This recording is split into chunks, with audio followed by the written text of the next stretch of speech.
증인이 나왔습니다. 두 증인이 나와서 무적행으로부터 올라온 짐승에게 결국 죽임을 당한다는 내용을 우리가 보았습니다. 여기서 두 증인은 교회를 말한다고 해도 되겠습니다.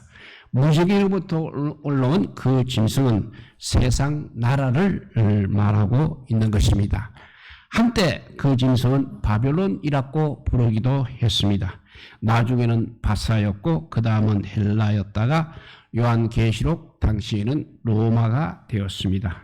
우리가 살고 있는 세상이 바로 짐승의 나라인 것입니다. 이 세상은 언제나 하나님 반대쪽에 서 있습니다.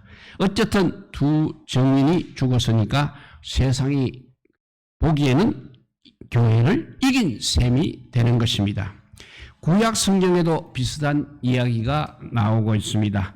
아합 때입니다. 아합 왕과 이스벨이 나봇의 포도원을 뺏은 것이 바로 그와 같다 할 수 있겠습니다. 아합 왕궁 근처에 나봇의 포도원이 있었습니다. 아합은 그 포도원을 탐내고 있었습니다. 하지만 땅을 매매한다는 것은 율법으로 금지가 되어 있는 것입니다. 왜냐하면 땅은 하나님의 것이기 때문입니다. 사람은 그냥 그 땅의 경작권만 가지고 있을 뿐입니다. 아합은 그런 사실을 무시하고서라도 그 포도원을 가지고 싶은 마음이 있었습니다. 그런데 나봇이 팔기를 거부하고 있는 것입니다. 그런 일은 하나님께서 싫어하신다는 것입니다. 땅을 하나님의 것인데 사고 파는 것을 하나님께서는 싫어하신다는 것입니다. 또 율법으로 금지되어 있습니다. 설마 나봇이라고 해서 아합 왕이 무섭지 않을 리가 없는 것입니다. 왕이 하는 이야기를 어떻게 정면에서 거부할 수 있겠습니까? 하지만 왕이 아무리 무서워도 하나님 말씀은 어길 수 없지 않습니까? 그래서 아합이 애를 태우고 있었습니다. 그러니까 왕비 이스벨이 계략을 꾸미게 됩니다. 나봇에게는 하나님과 왕을 저주했다는 누명을 씌워서 이제 돌로 쳐서 죽이게 됩니다. 이렇게 해서 결국 포도원은 아합 왕이 차지하게 되었습니다. 그러면 나봇이 신앙을 지킨 이유는 무엇이었습니까? 그냥 세상 사람들처럼 못 이기는 척하고 포도원을 팔았으면 왕의 총애를 받으면서 오히려 호식했을 것입니다. 괜히 신앙을 지킨다고 하다가 이렇게 죽음을 당했던 것입니다.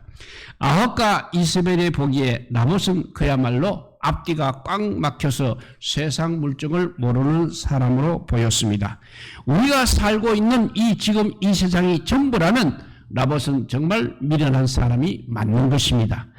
그러나 우리 하나님은 절대 무책임한 분이 아니십니다. 하지만 그럴 수는 없다는 것입니다. 하나님 말씀대로 살다가 이렇게 능력을 받고 죽는 것으로 모든 것이 끝난다는 것은 성경 말씀이 되지 않는 것입니다. 당연히 그 다음 이야기가 있어야 하는 것입니다. 그래서 오늘 본문은 3일 반 후에 하나님께로부터 생기가 그들 속에 들어가며 그들이 발로 일어서니 구경하는 자들이 크게 두려워하더라는 말로 시작하고 있습니다. 무적행으로부터 올라온 짐승이 두 증인을 죽였다고 해서 그것으로 끝이 난 것이 아니라는 것입니다. 하나님께서 3일 반 후에 그 두 증인을 다시 살리십니다. 마치 주님의 부활을 연상하게 하는 것입니다. 아무리 세상에 기승을 부려도 예수님의 십자가 사건이 패배가 아니라 승리였던 것처럼 두 증인의 죽임 또한 그렇다는 것입니다. 아무리 세상에 기승을 부려도 세상이 교회를 이기는 그런 일은 일어날 수 없다는 것입니다. 그러면 두 증인이 죽은 것은 그러면 어떻게 된 영문인 것입니까? 세상이 교회를 이기기 때문은 아니라는 것입니다. 교회가 그처럼 죽도록 충성한다는 사실을 보여주고 있는 장면인 것입니다. 요한계시록은 로마의 압제 아래 힘겹게 신앙을 지켜가는 소아시아 7교회에 보낸 편지인 것입니다. 그들은 극심한 박해에 시달리고 있었습니다. 그래서 하나님께서 요한을 통해서 그들에게 위로의 메시지를 주신 것입니다. 위로의 메시지를 주신 것이 바로 요한계시록인 것입니다. 특별히 오늘 본문은 너희들이 로마 압제 아래에 있는 것을 내가 다 알고 있다. 지금 세상은 마치 로마가 마음대로 주무르는 것 같다. 하지만 생각해 보아라. 그리스도도 그러하지 아니하였느냐. 그리스도께서 십자가에 못 박혀 죽었다고 해서 그것으로 다 끝나지 않은 것을 너희가 알고 있지 않느냐. 너희 역시 그리스도와 같은 길을 걷고 있다. 너희가 걷는 길은 내가 인정하는 길이다. 내가 다 지켜보고 있다. 때가 되면 너희를 반드시 높여줄 것이라고 하는 그런 내용이 되겠습니다. 우리가 영생에 대한 이야기를 하면 이렇게 이야기합니다. 이렇게 말하고 있습니다. 물론 다음 세상은 중요합니다. 그래도 기왕이면 지금 이 세상에서도 잘 살고 다음 세상에서도 잘 살면 더 좋지 않습니까? 이렇게 말할 수 있는 것입니다. 모든 이야기는 그 이야기 자체보다 동기를 항상 먼저 따져봐야 하는 것입니다. 그 이야기가 맞는 이야기인가 아니면 틀린 이야기인가를 생각하기 전에 그런 말을 왜 하고 있는지를 생각해야 하는 것입니다. 지금 세상도 잘 살고 다음 세상도 잘 살게 되면 좋지 않는다는 이야기는 10중 8구. 그래도 지금 이 세상에 대한 욕심을 절대 포기하기 어렵다는 그런 뜻이 되는 것입니다. 주님을 위해서 모든 것을 바치기는 조금 싫은 점이 있다.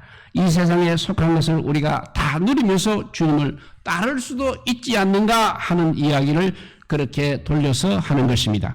그렇다고 해서 우리가 지금 이 세상은 중요하지 않다는 그런 이야기는 아닌 것입니다. 지금 세상에서 우리가 추구해야 할 궁극적인 가치가 행복이 아니고 거룩이라는 뜻입니다. 지금 세상은 우리 몸뚱이를 섬기라고 주어진 기간이 아닌 것입니다. 다음 세상을 준비하라고 주어진 기간이 지금 세상인 것입니다.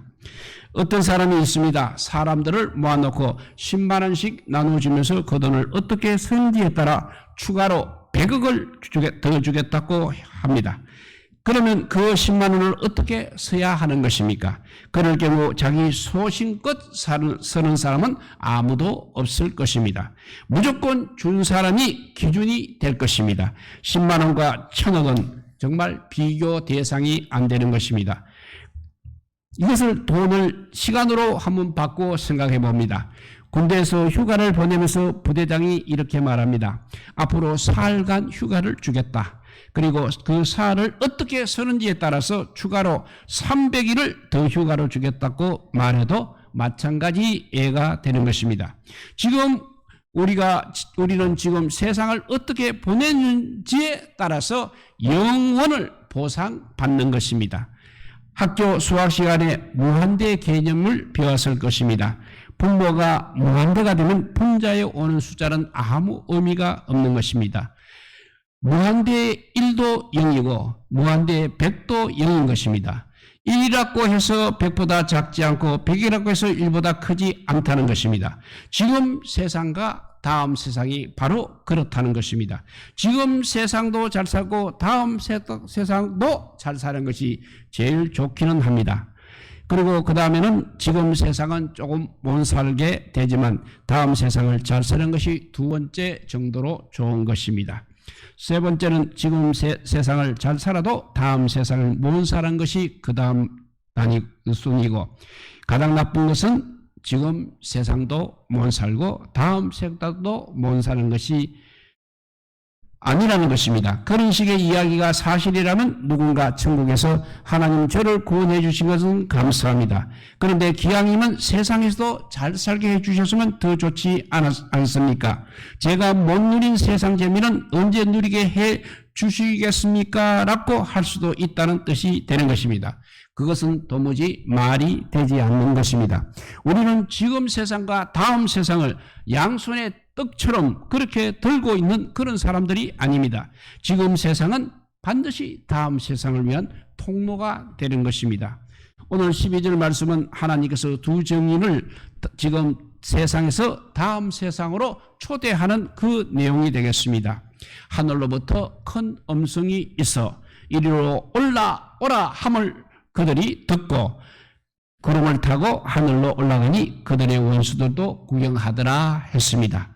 예수님도 구름을 타고 승천하셨습니다. 두 정인이 같은 영광을 누릴 때 그들의 원수들은 그냥 구경밖에 할 것이 없는 것입니다. 앞에서 땅에 사는 자들이 두 정인의 죽음을 기뻐한다는 내용을 분명히 확인했습니다.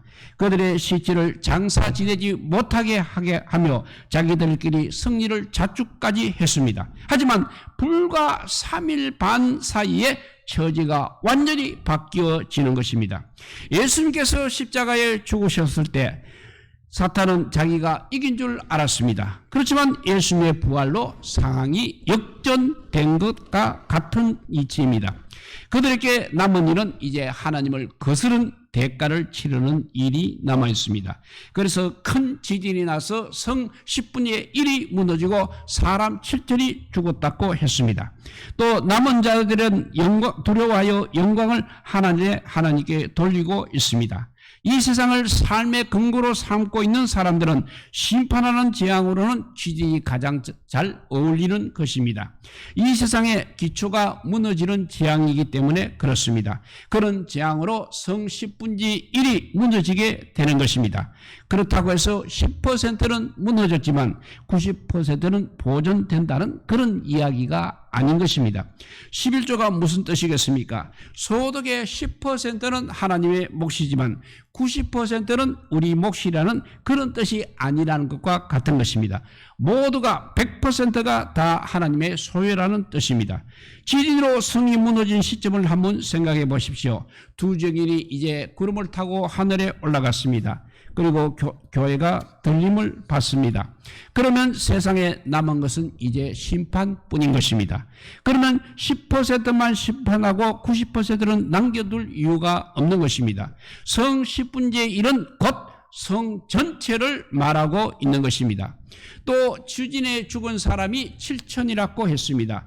7천이라는 숫자가 낯이 익지 않습니까? 이세벨을 피해서 도망간 엘리야가 호렙산의 동굴에서 하나님을 만난 적이 있습니다. 엘리야가 하나님께 이스라엘 자손이 전부 언약을 버리고 자기만 남아 있다고 항변을 했습니다. 그때 하나님께서는 이스라엘의 바알에게 무릎을 꿇지 않고 바알에게 입맞추지 않은 자가 7,000명을 남기겠다고 했습니다. 그때 7,000명은 실제로 숫자 7,000명이 아니라는 것입니다. 완전수 7에다가 많다는 뜻의 천을 곱한 수입니다. 그러니까 하나님의 백성들이 너무나 충분히 많다는 뜻으로 7천을 말하고 있는 것입니다. 큰 지진이 나서 성 10분의 1이 무너지고 7천 명이 죽었다는 이야기는 이 세상 기초가 이제 붕괴되어 성 전체가 무너지고 충분히 많은 수가 죽었다는 그런 뜻인 것입니다. 그렇다고 해서 전부 몰살되었다는 것은 아닐 것입니다. 그래도 남은 자들이 있다는 것입니다.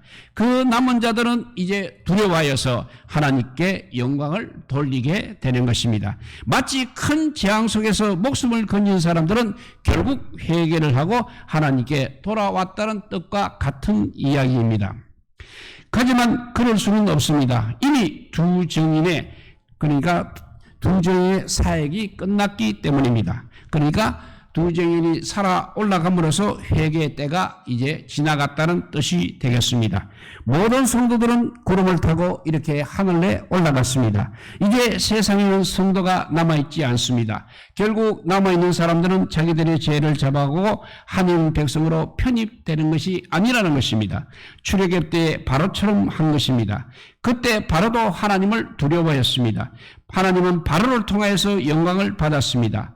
하나님의 통치가 실현되면 모든 피조물들은 두려워 떨면서 하나님을 하나님으로 인정할 수밖에 없는 것입니다. 그런데 불행히도 이들을 기다리고 있는 것은 영원한 지옥 형벌이라는 것입니다. 사람의 제일 된 목적은 바로 하나님을 영광스럽게 하는 것이라고 했습니다. 세례문답 때 단골로 나오는 문답 이야기입니다. 그러면 사람의 제일된 목적을 누가 정한 것입니까? 사람들끼리 머리를 맞대고 의논해서 앞으로 우리의 제일된 목적은 하나님의 영광이라고 하자 이렇게 합의한 것이 아니라는 것입니다. 하나님께서 정해 주신 것입니다. 하나님이 사람을 그렇게 만들어 주셨습니다. 그러면 그 목적은 이루어지게 마련인 것입니다. 하나님께서는 불신자를 통해서도 얼마든지 영광을 받으십니다. 그들이 아무리 하나님이 없다고 우기며 살아도 마지막 때가 되면 오늘 본문의 상태가 되게 되면 그들은 하나님을 인정할 수밖에 없는 것입니다. 이럴 줄 알았으면 나도 하나님을 믿을 걸 하고 후회하는 것도 어쨌든 하나님께 영광을 돌리는 것이라고 볼 수 있는 것입니다. 이 땅에 살면서 하나님의 영광을 사모한 사람은 마지막 구름을 타고 들림을 받을 것입니다. 하나님을 외면하고 산 사람은 자기의 죄값을 치른 것으로 하나님께 영광을 돌릴 수밖에 없는 것입니다. 그러면 14절은 어떻게 된 것입니까? 둘째 화는 지나갔으나 보라 셋째 화가 속히 이르는도다 라고 했습니다. 이어지는 내용은 화에 대한 내용이 아니라는 것입니다. 15절에서 일곱째 천사가 나팔을 부자 지금까지처럼 재앙이 임하는 것이 아니라 이제는 하나님을 찬양하는 내용이 나오고 있습니다. 16장에 일곱 대접 대접재앙 이야기가 나오고 있습니다. 그래서 12절에서 15장까지는 이제 삽입된 내용이 되겠습니다. 16장에서 셋째 화가 시작된 것으로 생각할 수도 있습니다. 하지만 또 그럴 수는 없는 것입니다. 13절에서 이미 세상은 다 망했습니다. 이제 더 이상 회개할 기회도 없는 것입니다. 지금까지 계속된 재앙은 회개를 촉구하기 위한 것입니다. 그런데 회개의 기회도 없이 무슨 재앙이 내린다는 말입니까? 요한계시록은 사건이 일어나는 순서를 보여주는 책이 아니라고 여러 번 말했습니다. 만일 사건이 일어나는 순서를 보여주는 책이라면 본문 15절에서 하나님의 통치를 선포하는 것으로 사탄은 이제 더 이상 활동하면 안 되는 것입니다. 그런데 12장에 사탄 이야기가 나오고 있습니다. 이미 세상은 끝이 났습니다. 그런데 사탄이 무슨 활동을 한다는 것입니까? 요한계시록은 그래서 반복 구조라고 하는 것입니다. 일곱 인재앙으로 이야기한 내용을 이제 일곱 나팔재앙으로 다시 이야기하고 일곱 나팔재앙으로 이야기한 내용을 다시 또 일곱 대접재앙으로 이야기하고 있는 것입니다. 바로가 꿈을 2번 꾸었습니다. 그렇지만 사건은 한 가지인 것과 같은 것입니다. 앞에 첫째 인부터 여섯째 인을 뗐을 때는 그에 상응하는 재앙이 있었습니다. 그런데 일곱째 인을 떼었을 때도 재앙 대신에 하늘이 반 시간쯤 고요했다고 했습니다. 여섯째 재앙으로 하늘이 무너지고 땅이 꺼졌습니다. 이 세상 역사가 끝났다는 것입니다. 그런 마당에 또 무슨 재앙을 내리는 것입니까? 남은 재앙이 있다면 지옥 형벌뿐인 것입니다. 이 세상에서 받을 재앙은 이제는 없는 것입니다. 그런데 결국 반 시간쯤의 고요, 이것은 바로 주인공의 등장을 암시하는 고요가 되겠습니다. 조만간 새하늘과 새 땅이 시작된다는 것입니다. 15절도 그렇습니다. 일곱째 천사가 나팔을 부자 이제 하나님을 찬미하는 음성이 들립니다. 24장로가 그의 화답을 하는 것입니다. 바야흐로 새로운 세상이 열리는 것입니다. 천상에서 그런 일이 진행되고 있는 것입니다. 같은 시간 거기에 참여하지 못한 사람에게는 화가 있는 것입니다. 거기에 참여하지 못해서 화를 받는 것이지 화를 받느라 참지 못한 것인지는 모르겠습니다만 엄청난 화가 있는 것만은 확실한 것입니다. 하나님께서 요한에게 그 참성을 보여주지 않으신 모양입니다. 그래서 15절은 이렇게 말합니다. 세상 나라가 우리 주와 그의 그리스도의 나라가 되어 그가 세세토록 왕노릇 하시리로다 하는 이 이야기는 이 세상이 이제 더 이상 사탄의 나라가 아니라는 그런 뜻이 되겠습니다. 그렇다고 해서 한때 사탄이 이 세상의 주인이었다는 이야기도 역시 아닌 것입니다. 사탄이 더 이상 활동할 수 없다는 그런 뜻이 되겠습니다. 이제 하나님의 통치가 완벽하게 실현되는 새로운 나라가 시작되는 것입니다. 17절에 24장로의 찬양에는 한 가지가 빠진 것 같습니다. 지금까지는 하나님을 어떻게 표현했냐면 전에도 계셨고 이제도 계시고 장차 오실이라고 소개를 했습니다. 그런데 여기에는 옛적에도 계셨고 지금도 계신 주 하나님이라고 말하고 있습니다. 그러니까 장차 오신다는 이야기가 없다는 것입니다. 앞날을 내다보면서 한 찬양이 아니라 모든 일이 다 이루어진 다음에 한 찬양이기 때문에 그렇게 표현을 한 것입니다. 이때 주님은 장차 오실 주님이 아니고 이미 오신 주님이라는 것입니다. 그러니까 모든 상황이 다 끝났다는 것입니다. 주님께서 다시 오셔서 죽은 자를 심판하시고 또 종 선지자들과 성도들과 작은 자든지 큰 자든지 주의 이름을 경외하는 자들에게는 상을 주십니다. 죽은 자와 하나님께 속한 자를 이렇게 대조시켜 주는 것입니다. 하나님께 속한 자는 죽어도 죽은 자가 아니라는 것입니다. 정언을 마친 두 증인이 이제 무적행으로부터 올라온 짐승에게 죽임을 당해도 전혀 손해가 아닌 이유가 바로 이런 이치인 것입니다. 그러니까 우리도 마찬가지로 죽어도 안 죽는다는 것입니다. 반면에 하나님께 속하지 않은 사람은 이 세상을 어떻게 살았는지에 관계없이 무조건 죽은 자가 되는 것입니다. 살아있을 때도 죽은 자요, 죽었어도 죽은 자인 것입니다. 그들이 이 세상에서 남긴 발자취는 하나님 앞에 아무런 의미도 갖지 못하는 것입니다.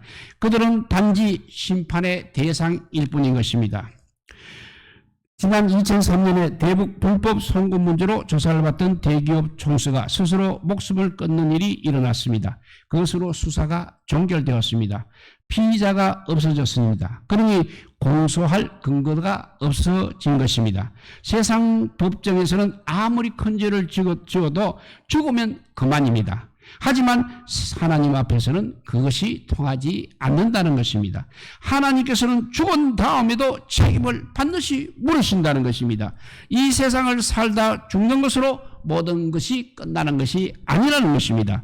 하나님은 영원한 분이시니 심판 또한 영원할 것입니다. 반면 하나님께 속한 사람들에게는 상을 주실 것입니다. 상의 구체적인 내용은 모릅니다. 아마 설명이 불가능할 것 같습니다. 어떤 집에서 차를 바꾸었습니다. 3살 난 아이에게 그 차가 얼마나 좋은 차인지 설명하는 것이 가능하겠습니까? 우리가 아는 사실은 우리가 상을 받을 수 있는 근거가 바로 예수님의 십자가라는 사실인 것입니다.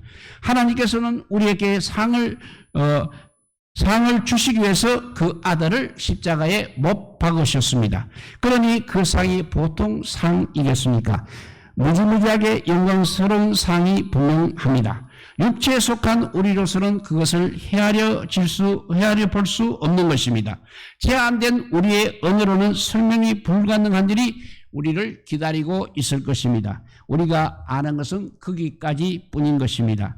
그들은 이 모든 내용이 소아시아 7교회 교인들에게 상당한 위로가 되었을 것입니다. 그들은 이런 사실을 통해서 현실에 굴하지 않고 신앙을 지킬 힘을 얻었을 것입니다. 그러면 우리는 어떻습니까? 우리도 과연 그렇게 힘을 얻었습니까? 혹시 우리에게는 별로 위로가 안 되지는 않습니까? 만일 그렇다면 그 이유가 무엇이겠습니까? 소아시아 7교회 교인들과 우리가 무엇이 다르다는 것입니까? 어쩌면 죽은 다음에 천국이 있는 것을 누가 모르느냐? 당장 지금 세상 사는 것이 문제같고 그렇게 하는 마음이 우리에게 있기 때문일 수 있는 것입니다. 그러면 요한계시록은 별로 우리에게 위로가 되지 않는 것입니다. 요한계시록의 가득한 내용은 이 세상은 언젠가 끝이 난다, 주님 만날 준비를 하라는 내용으로 가득 차 있습니다. 세상 욕심이 덕지덕지 묻은 마음으로는 아무리 읽어도 이해가 되지 않는 것입니다. 하지만 정말로 주님 만날 날을 고대하고 있다면 이야기는 다르게 되는 것입니다. 그런 사람들은 요한계시록을 통해서 세상을 이길 힘을 얻게 될 것입니다. 하나님의 나라를 기다리는 사람을 누가 무슨 수로 막겠습니까? 요한계시록은 바로 하나님 나라를 기다리는 그 사람을 위해서 있는 책입니다. 이 예언의 말씀을 그래서 읽는 자와 듣는 자와 그 가운데 기록한 것을 지키는 자가 복이 있다고 했습니다. 왜냐하면 주님이 다시 오실 날이 가깝기 때문입니다. 이제 불언간 주님이 오실 터인데 거기서 우리가 믿는 사람으로서 영원한 나라에 들어갈 것인가, 아니면 우리의 지은 죄로 인해서 결국 영원한 형벌을 받을 것인가, 이 두 가지 중에 하나밖에 우리가 선택할 수 없는 것입니다. 그러니까 주의 말씀을 읽을 때마다 위로받아서 이 세상의 어려움을 다 이겨내고 하나님 나라 백성이 되는 그날을 기다리는 성도들이 되시기를 주님의 이름으로 축복드립니다. 기도하겠습니다. 사랑의 하나님, 감사합니다. 우리가 주님을 알게 되고 주님을 믿게 되었다는 것은 정말 아버지 누구 말 맞더라 로또 중에 로또인 것을 우리가 모르고 살아가고 있습니다. 이제 아버지 주의 말씀을 아버지 오늘도 들었습니다. 이제는 아버지 주님의 나라를 기다리는 사람, 하나님의 영광을 위해서 내 모든 것을 바치는 사람, 그래서 아버지 죽어도 영원한 생명을 얻는 저희들 되게 하여 주시옵소서. 그렇지 않는 사람은 살아도 죽은 사람이요 죽어도 죽은 사람밖에 되지 않는다고 말씀하고 있습니다.